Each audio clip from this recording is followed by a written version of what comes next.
As I mentioned in our first lesson of this chapter, Ton has a rapidly growing set of programming tools. And sometimes it just doesn't make sense to create your own custom local setup. And there's a great one worth mentioning. It's called Blueprint, and it's maintained by Ton Tech team, officially supported by Ton Foundation. Deploy process is also very much simplified with Blueprint. However, we are still going to create our own custom deploy script so you would better understand the logic behind it. We're on the finish line. Believe me, if you've made it this far, I'm more than sure that you are going to become a Ton contract developer. It's an honor for me to be the person who's actually onboarding you in this process. So far, we've built our compilation and testing suites. But just like satellites are meant to be in space, smart contracts are meant to be on chain. So let's go for it. You've already heard of testnet, which is a separate network meant for testing all possible things for developers. And testnet operates with test Ton coins. Those are not worth real money. So you don't need to buy them. You can easily get them from the official testnet giver Telegram bot. Initially, we are going to deploy our contract to testnet.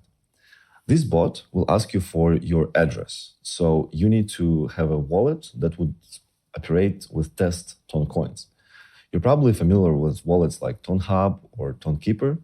TonKeeper has testnet functionality embedded inside, while TonHub has testnet functionality separated into other mobile application called Sandbox. You can use both Sandbox by TonWhales or TonKeeper, but for example purposes, we're going to use Sandbox made by TonWhales team. It is available for iOS and Android, and you can easily download it to your mobile. The links are in the attachment. Once you have installed Sandbox and created a wallet, then you can get an address to receive testnet coins, and you can use it with a Telegram bot test giver. So now let's create a new file in our scripts folder called deploy.ts. As you remember, to deploy the contract, we need to calculate the future address of the contract. We compose an initial state of the contract, the code and initial data. We compose a message that will carry the initial state, and we send the composed message to the future address of the contract on blockchain. So here's what our deploy script will look like before we actually send the deploy message. So let me create the deploy.ts file. So we are going to have a async function again called deploy script. And we are executing this async function. And here is the first part of our code that does exactly the first step. So we are calculating the future address of our contract. So we need to import important primitives. We import the cell class. We need to import our code. As you remember, we have it in our main build.js file, build.ts, from build. Main compile JSON. And we'll also learn about new class, new interface type. We need to import begin cell. And we need to import function store state init. And of course, contract address. So we have all imports ready. And let's learn a little more about what happens here. So we are already familiar with all the types here except the state init, I guess, and store state init function. So store state init is provided by Ton Core, and it helps us to actually create a cell that would have state init inside of it. And the state init itself, it's just a few parameters and some data that are going to be the initial state of the contract. That's why I call it state init. For now, it's important to know only about the code and data that is inside there, but we will see a bit later what else could be consistent there. So an important concept that is used here with state init, and we will have to learn about it, it's builder. So builder is basically the functionality that helps us to build a cell. So as you can see in this code, we are creating a builder with function begin cell. So function begin cell is returning a builder. And then we use function store state init that is actually accepting state init object. So as you can see, the state init object is just a, let's say, TypeScript object with certain data. And the most important for us now is the code and initial data of the contract. And basically, this function is accepting state init object and returning builder. So we also have to provide a builder for the new cell. So we basically just execute this builder with this function with this builder. And the result of that is going to be obviously updated builder that we just opened here. So the only thing we need to do to get the finalized cell is actually end cell. So end cell is executing on builder and it's finalizing it into a complete cell. And then we use function contract address to calculate this address of the contract. So we compose the cell with initial state, and then we calculated the address, the future address. It's not dependent things, but this is something that we will need for next steps.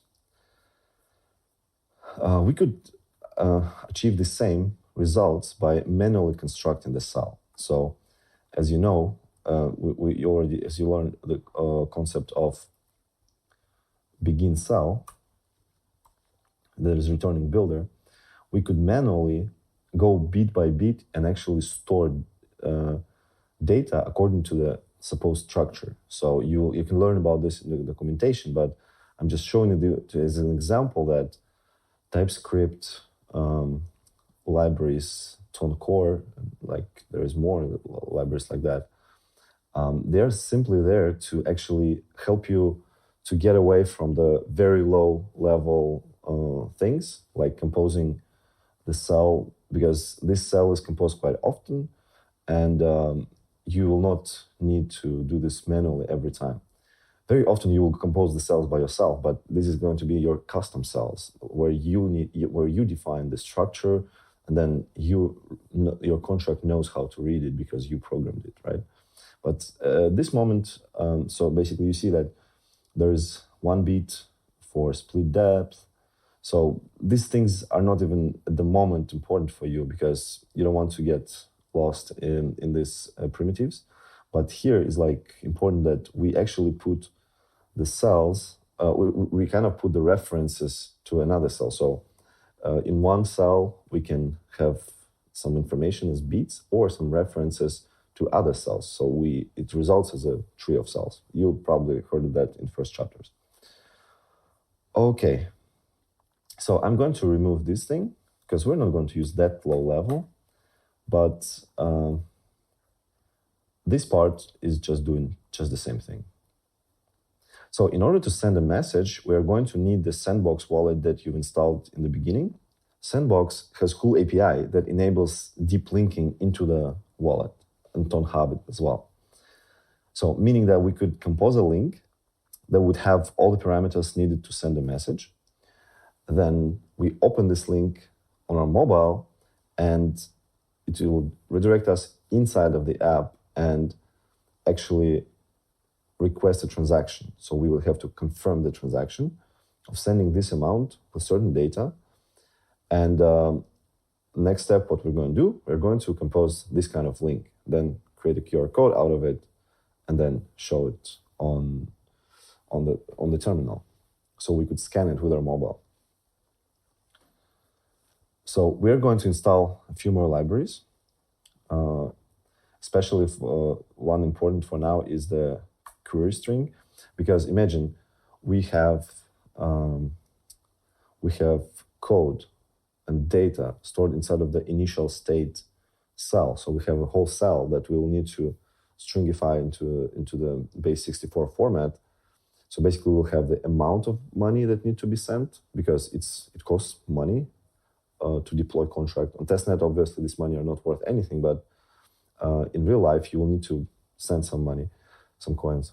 So you would basically put the amount, message, and optionally, you could put the initial state of something. So this transaction would mean a deploy of the contract.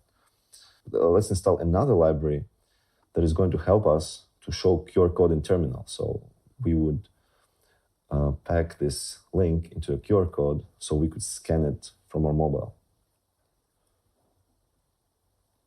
So with help of those two libraries, we are actually forming a URL. First, we need to import them. Also, we need to import the 2nano, and we need to import the QR code library. So now we're good to go, but let's have a look here. So we could also send much less money because the whole 1 TON coin would be too much for deploy contract, unless you want this contract to be deployed and have some extra money there. But we'll put there just enough to deploy it and have a little bit for the future costs. So basically, we're using this deep linking for TonHub. TonHub and Sandbox, don't get confused with that. It is the same application, but Sandbox is for testnet. So we are using subdomain test to actually form this link.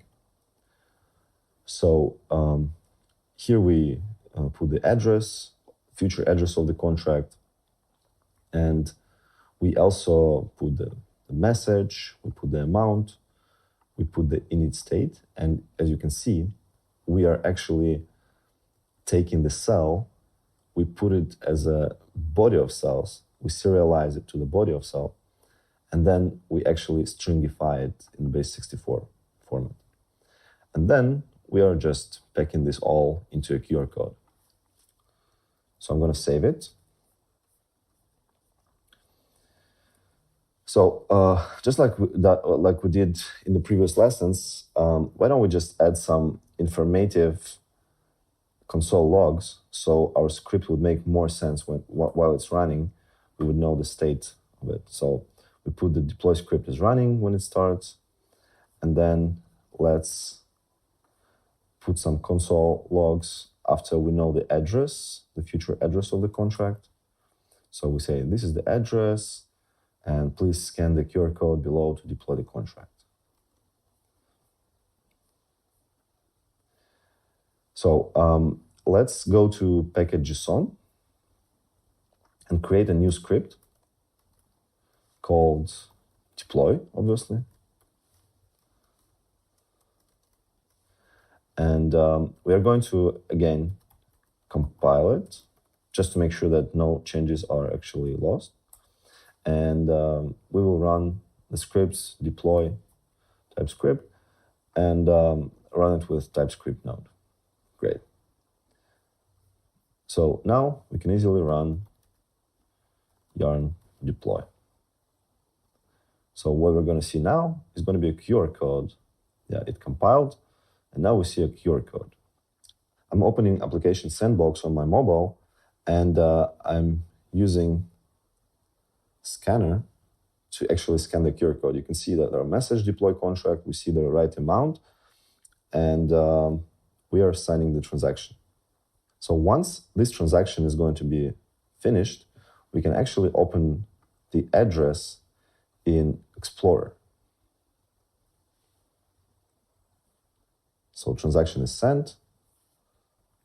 We expect our contract to be deployed. At this point, we are heading to Explorer. There's multiple explorers, but I'm going to use TonScan Explorer, and of course on the testnet. You can go to the root domain to actually work with the real blockchain, but this is a testnet version. And I will need the address of our contract to put it here. So I copy it.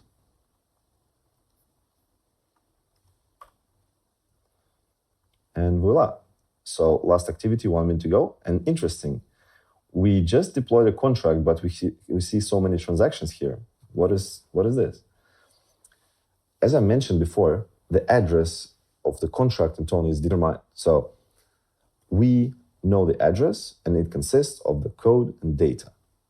So basically, if I'm deploying this contract and it has some code and data, and you are deploying the very same thing, so if you follow steps same as I did, and you will deploy the same code and the same data, the initial state of the contract, your contract will have the same address. But the thing is that they are not different contracts. There is no sense to store two different contracts with the same code and same initial data, because they would have the same logic. There is no difference. So once you change the initial data or you change code, you're going to have completely different address. And this is not bringing any vulnerabilities, because you would want to have any significant logic, let's say administrative address, like who's the admin who can withdraw money, for example. You would want to have it inside of the initial state data. And thus, you would actually have your different logic, and no one would actually need to deploy the same contract. So basically, what happened just now, I didn't actually deploy a new contract, because I've done this with this code quite a few times, and you can see that our most recent transaction is here. So if these transactions wouldn't be present there even, the contract will be still deployed, and you would actually have it just the first transaction, and you just have the same result. So congratulations, you have your first deployed smart contract. But why don't we do something more? So once the contract is already on the chain, let's make some test that the functionality works as expected. So let's create a post-deploy test. To create on-chain test after we deploy the contract, we will need to create another script, of course. And an important thing that we will need to do is we will need to use some connection to the blockchain. So we send a message with our Sandbox application, but there is certain RPC nodes that you could actually read data from the blockchain through the centralized API. So basically, our script would connect through some endpoints that are actually having the blockchain on them, and ask these endpoints for certain data. So we could actually, for example, check technically in code, is the contract deployed? So let me create a new script in package.json, in scripts folder, and then we will declare it in the package.json. We'll call it on-chain test. And then in the package, we're going to have new script, on-chain test.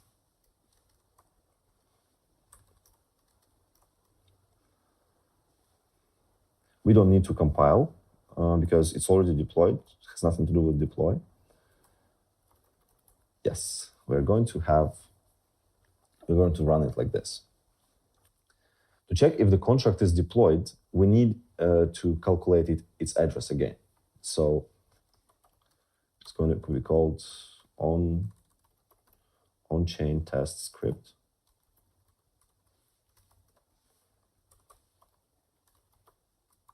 And we execute it. So here we will do something that we did quite a few times already. It's very familiar. We are taking the code, importing the code. We are actually creating a new empty cell with data, because our initial data doesn't really matter for now, but we're going to get back to it very soon.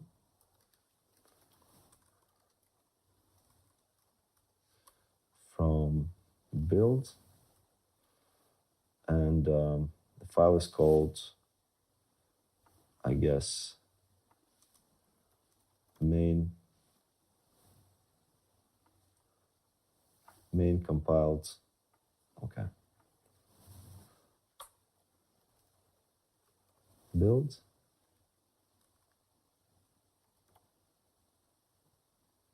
Main compiled JSON. Great. And we, of course, need the function to actually calculate the contract address. Awesome. So let's install the library that we're going to use to connect to some RPC node to read from blockchain. And the coolest one out there is called Ton Access. It is made by Orbs team. Very good team, and building a lot of tools for Ton. And we will learn more tools from them. But now we just installed this library, and let's learn how to configure it. So basically, we'll import a function that will actually get us the endpoint. So this is a decentralized RPC. So we might have different endpoints at every moment of time, at every running of the script. So that's why we use this function, and it happens under the hood when we get the actual endpoint to which we need to connect. And this is how we connect. So we actually we use this function, we say that network should be testnet. Of course, we will need to change this for production, for mainnet.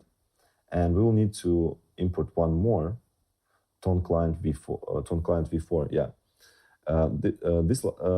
This is a class that we take from the Ton library. And this is the type of, let's say, protocol that the way we read from the blockchain. So there's a few types, but we don't have to learn about all of them for now. The most popular one is this Ton client 4. And we will actually learn more about it in a moment. So, and then we are proceeding with latest block. So basically run a function get last block. So we understand that we want to get an account state. Account and contract, these are synonyms. So basically we want to get the state of our contract at the moment of latest block. So this will ensure that we took the proper state that it's right now. So we get the last block and we check the status. And we, of course, can console that if the status account state type, if it's not active, then we say that contract is not active. We cannot run on-chain tests, obviously. So let's now get to the actual test. So we're going to create a link for a simple transaction that will send 1 ton or less or whatever amount that will send it to our contract's address. So just like we did during writing tests, and just like we did on deploy, we can actually create a QR code that we will use to scan it with Sandbox. So as you remember, the logic of our contract, we actually want to send some message into the contract, and then we want to check that the most recent sender is actually our address. So let's generate this link. So again, we use the link that is going to redirect us into the Sandbox app. We have to import the 2 nano. I will send less money. I don't need to send this much. And of course, I need to import the QR code thing.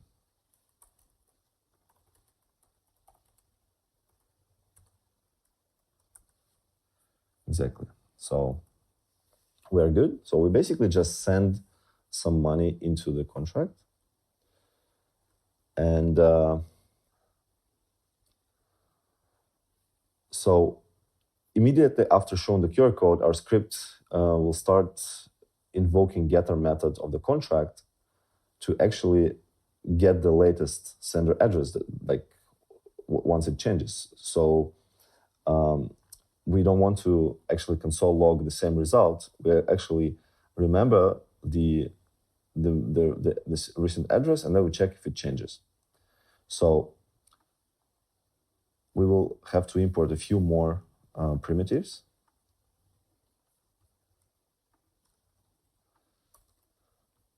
And our code will look like this. So recent address archive. So let's say this is going to be called archive address.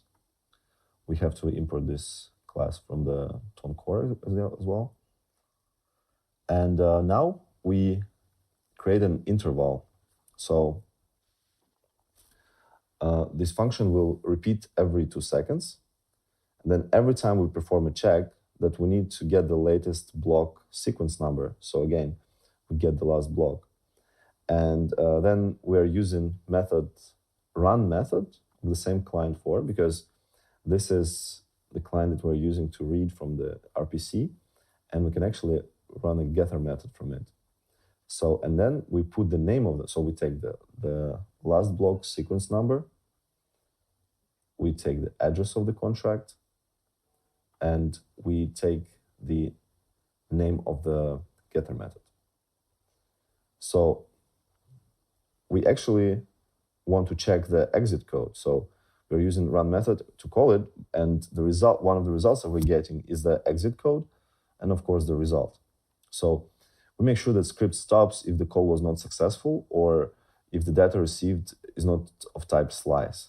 So as you can see here, we're actually want to make sure that the type of the data is a slice. As you remember, address is stored as a slice. So if we get any other result from here, we just stop it because we know it's just unknown. And the sweetest part, we actually get the most recent sender. So we take the 0-18 stack, we take its cell, and we parse it, because the result is given us as a cell again. So we begin parse, and then we load address. We use this method to actually load it. So then we check if most recent sender is available, and most recent sender, the string version, is not equal to the archive version that we have here just as an empty. Then we say new recent sender was found. And then we basically save the result here. So this is the logic, and we would need to just run it now.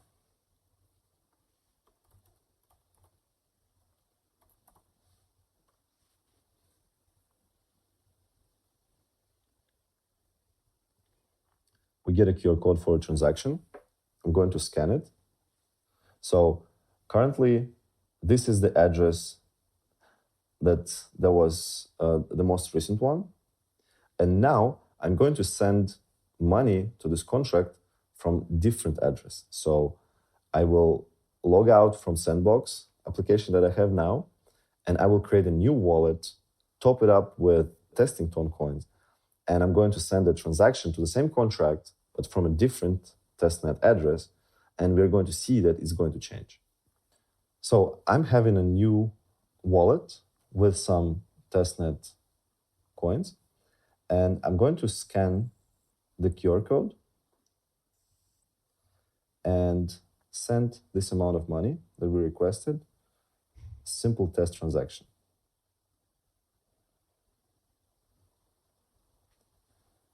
And we are going to return to the Explorer,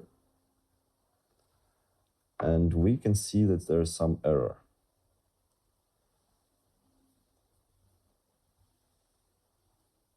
Yes, it was basically just a timeout of the RPC. Things like this happen. Let's run the test again. But now we will actually, we didn't remember the address somewhere in database, so it's obviously is going to vanish. So we will just need to restart our script.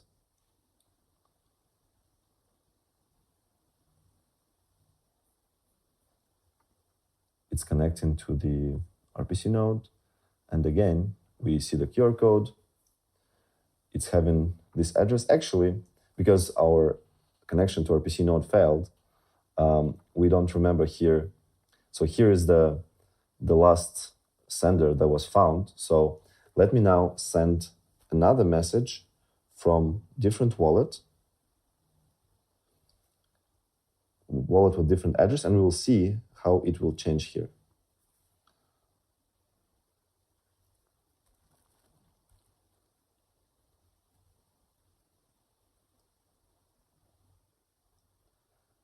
Once the transaction is confirmed, we will see in real time how the most recent sender just changed. As you can see, there is a new most recent sender. So our code is working. In the next lesson, we are going to learn how to actually deploy to mainnet. So we are going to deploy the contract to mainnet as well.